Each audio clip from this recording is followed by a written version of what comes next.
Hi everyone, it's Heidi Smith, independent Stampin' Up! Demonstrator in the United Kingdom, and today we're using the woven heirlooms for a lovely quick project to create a simple card for you. So this is the stamp set we're using. Woven heirlooms, as you can see here, have a couple of super sentiments and along with some accent pieces as well.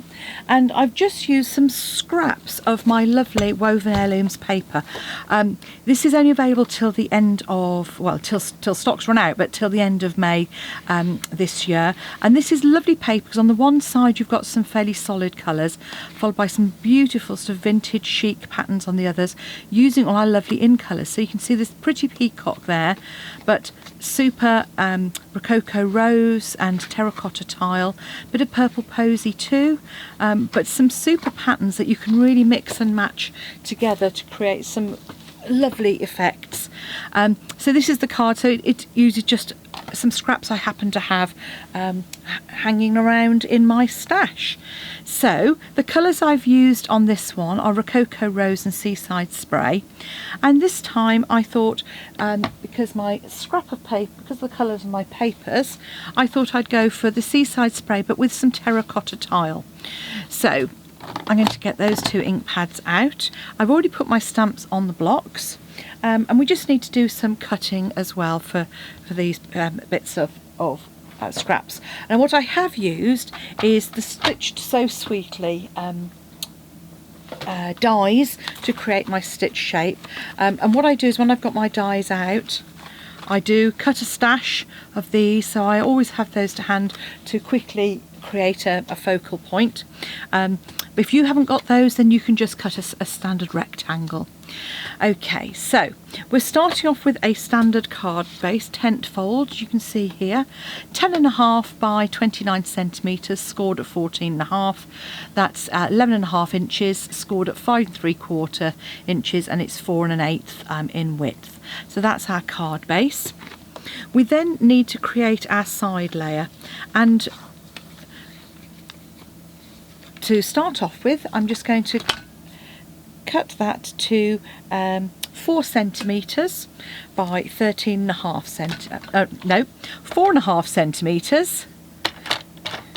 This is the card layer, 4.5 by 14. Does that create our layer? And then our DSP is 4 centimetres. So just going to cut that to 4 centimetres there. And then that needs to be 13.5 centimetres as well. So that just creates our small border around the edge. So if you're working in inches, that would be 1.5 inches by your card actually would be 1 3/4 by 5.5, and this would be 1.5 inches by 5.25 to create our layers. So the next piece though is the layer for the front. Now obviously I'm cutting them to go around this. So our layers of card are 7.8 by 10.5. So let's cut that to 7.8 first. Trim that away by 10.5. So there's my terracotta piece. Then I'm going to cut my designer series paper, and say I happen to have a scrap here. So that's 7.5 by 10.2, which already is. So that's just going to pop on there. Gives us a very narrow border, and then it gives me a wider border so that I can actually see my DSP pattern around the edge there. I will pop the measurements onto my blog as well for those of you that are working in inches. This is 3 1/8 by 4 1/8 and 3 by 4 centimetres. Give it a narrow border. So now what we want to do is actually stamp our card base. So open your card base up, and you're going to stamp on this section here. And I'm going to use my Seaside Spray So that's going to echo the colours that we've got here. And then all I'm doing is just repeat stamping and turning my stamp. That was a rubbish stamp.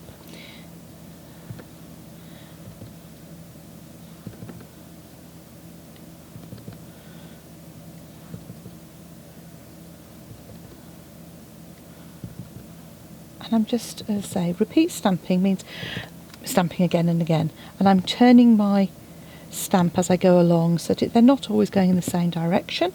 If you wanted to, you could have them in the same direction, just like a sort of a little bit of a quarter turn if I can. And I'm just popping that all the way over like so. That's another one up here and in that gap there.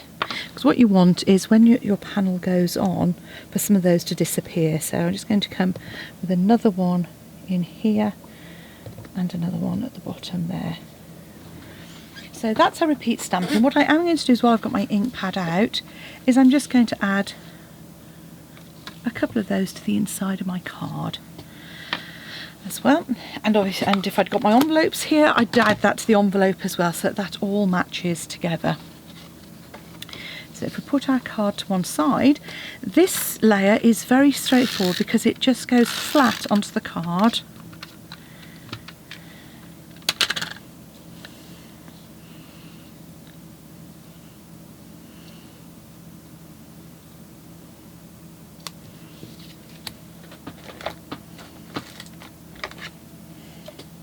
My snail has just run out, so this gets thrown away when your snail runs out, and the refill, which has got lots on it, comes in a easy open pack, little tab,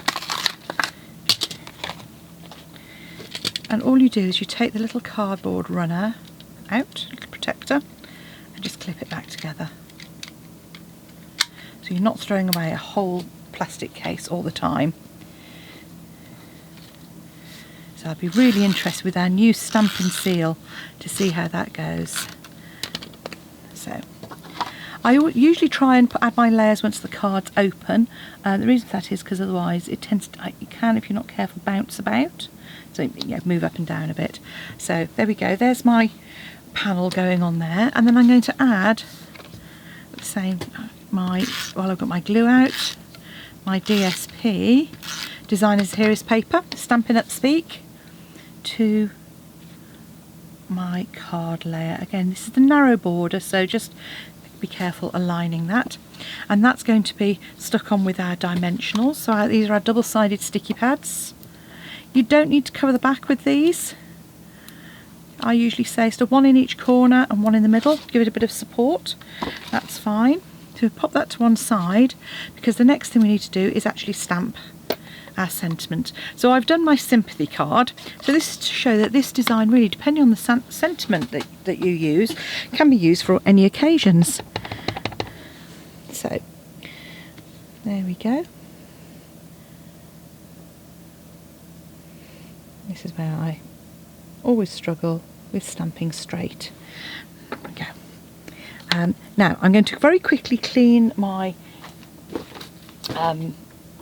my stamp, because okay, it's obviously I've used it for a different colour, so I'm just coming in on my chamois and just cleaning that up, and then I can come in and add these little flourishes just in the top and bottom corner like that.